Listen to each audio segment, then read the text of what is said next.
Hello, you know it's two heads up here, and it's time for some real talk. So, God Wars is coming out in 2 weeks, a little over 2 weeks, October the 17th. And if you're like most people that are playing right now, you probably don't feel like you're ready. And in the back of your mind, you may be thinking, geesh, I should probably just give up and cut some logs or fish some fucking lobsters. And I'm telling you, absolutely not. You've got plenty of time, but there are some things that you need to do that you may not enjoy doing in order to get ready for God Wars. And I'm going to talk about some of those things. So first off, before we even get started on God Wars, if you don't have 70 defense and barrels armor, just X out this video right now. God Wars is not the place for you. So, assuming that you have 70 defense or you're on your way to getting 70 defense, we'll continue. Now, to even enter the God Wars dungeon in the first place, you do need 60 agility.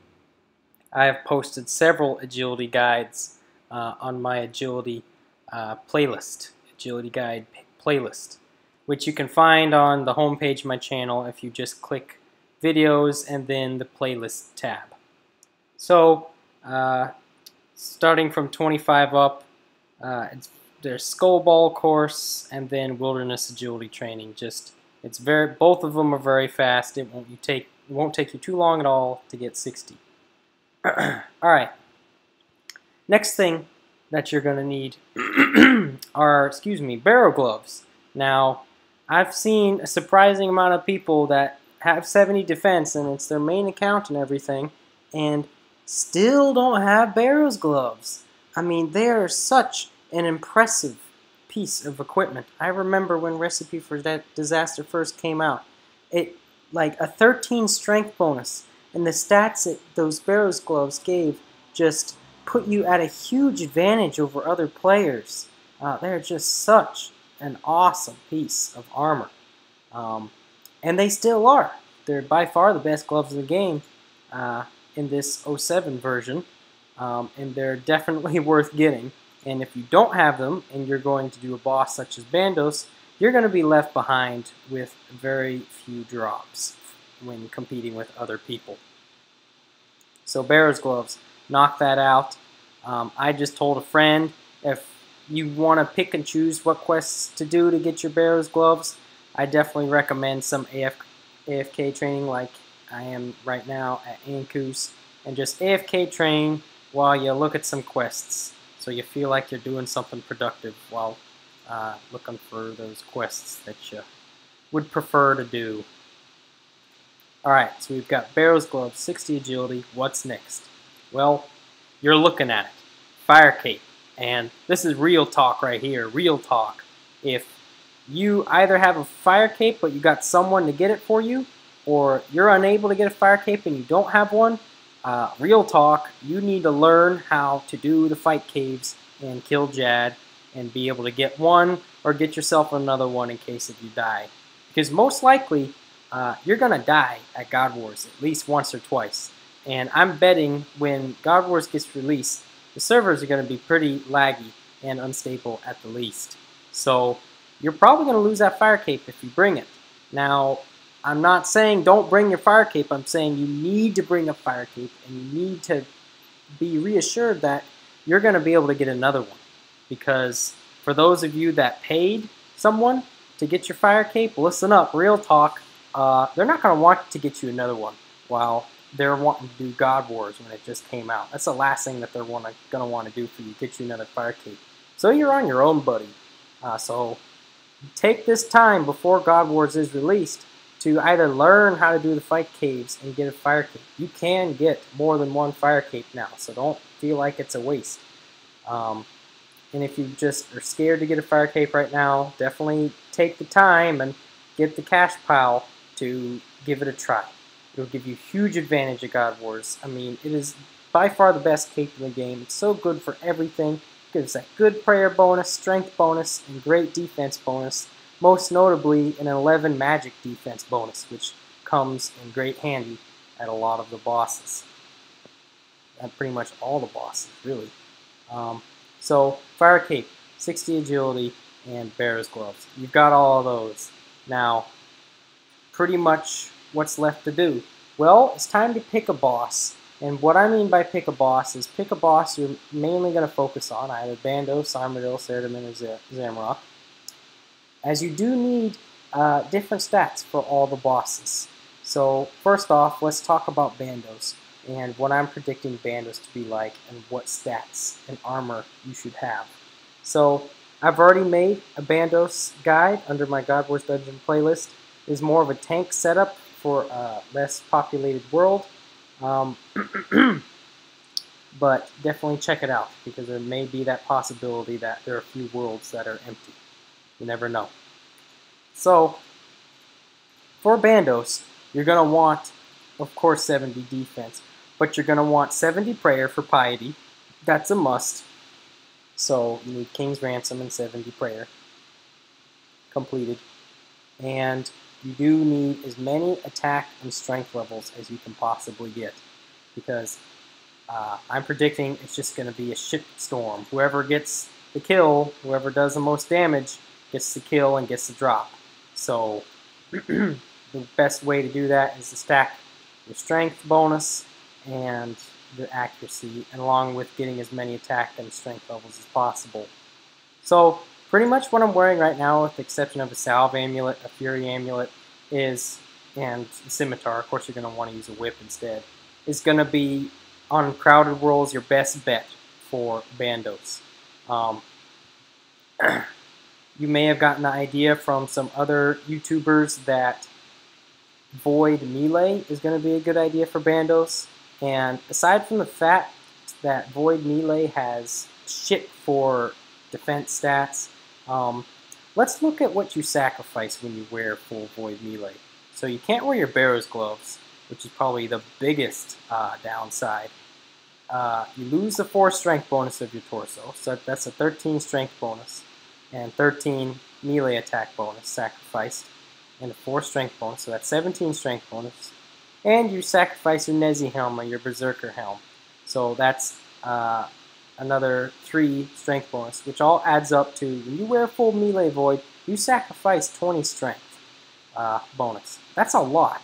And you sacrifice 13 accuracy, and you sacrifice that extra defense you get from those 3 pieces of armor. And you also sacrifice some prayer bonus if you wore, like I'm wearing right now, a Verax skirt. So you won't be able to stay down there as long, and you won't, I mean, I can't imagine like that Void Melee is going to be any good unless if you're max combat stats. And even so, this setup, you'll probably be more accurate and do more damage in, and you'll certainly last longer. So Void Melee is not a good idea. And the main reason why it's not a good idea is just the sheer amount of time you have to spend getting it. You could use that time for doing other important things. I'm sure you have some quests to get done. I'm sure you have some combat levels to gain, some money to make. Much more important things to do than get full Void Melee when this torso setup will perfectly suffice. So it's all about time management. Yeah, you have a lot of time, 2 weeks, but there's only so much time altogether, and Void just soaks up a lot of it. So I'd say skip the Void Melee for Bandos and go for training and money making instead. Now, let's talk about a boss I'm going to predominantly be doing, Armadillo. Now, Armadillo is, it's a great boss to do, but downsides is getting the kill count takes forever, and you take a lot of damage from Armadillo. It's not like Bandos where you can just turn on that range prayer and not take much of any damage. Armadillo hits 20s with his magic. That's what you have to tank. Range prayer on all the time, and you tank his magic attacks. So it's a little more intensive, but in my opinion, the drops are fantastic. 4 drops. I've got high range, so why not do it?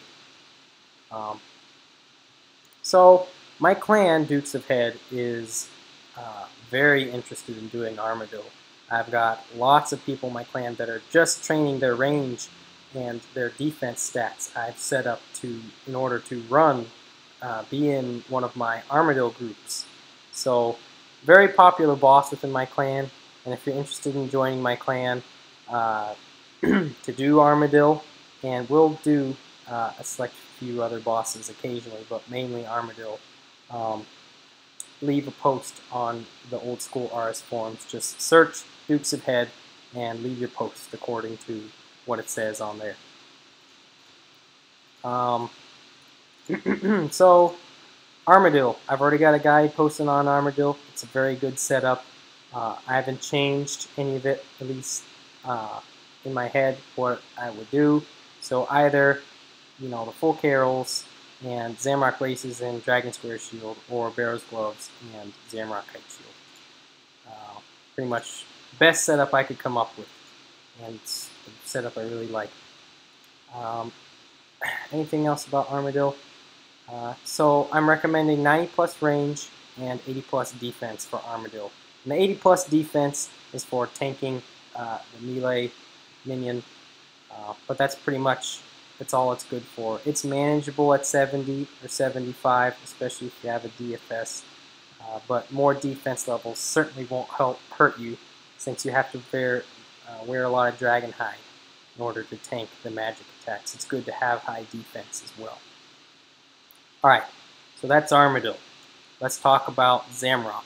Now, Zamrock's a pretty interesting boss due to that it will be dropping the new Wand of Darkness. And who knows how much that's going to be worth. I'm assuming it's probably going to be worth around 50 mil. It's going to be the best wand in the game by far.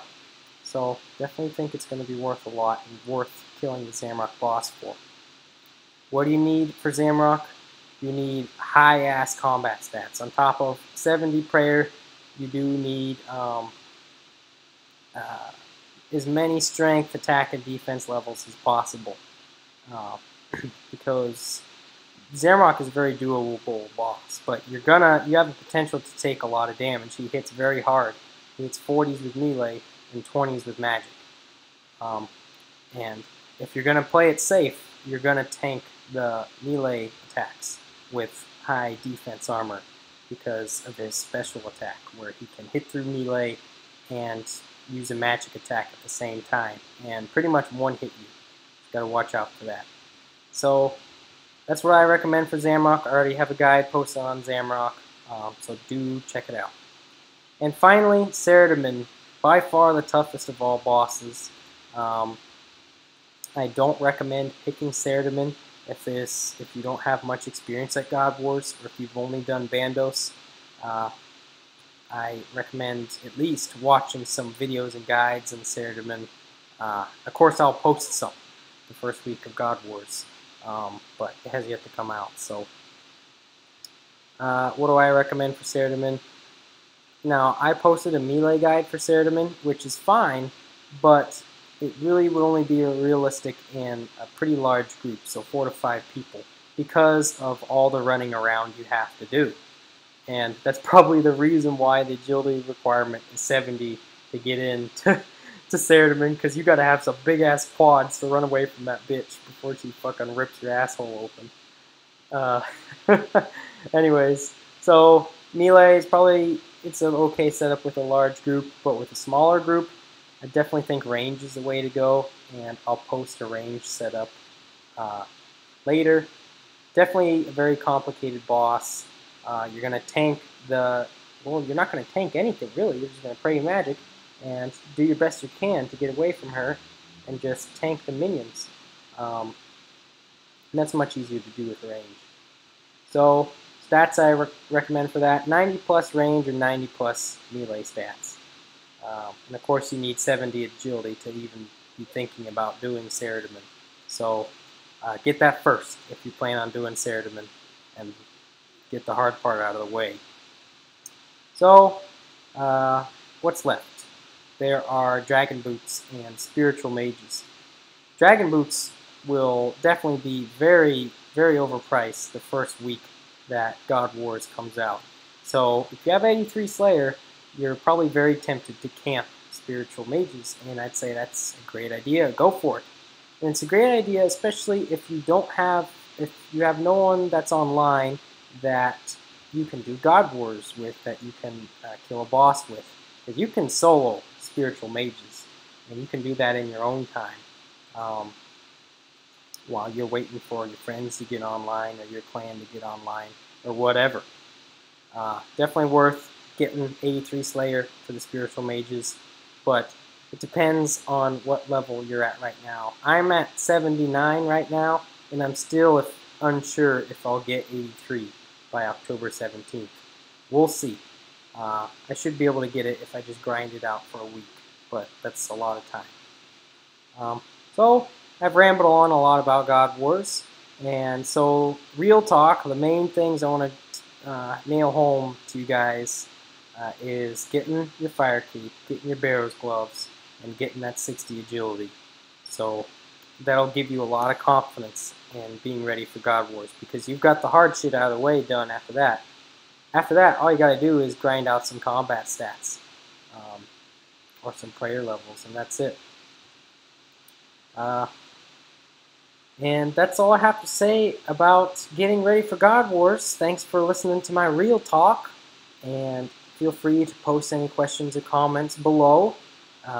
If this discussion was informative or enjoyable, please leave a like. Greatly helps out my videos in the search bar, and see you guys next time.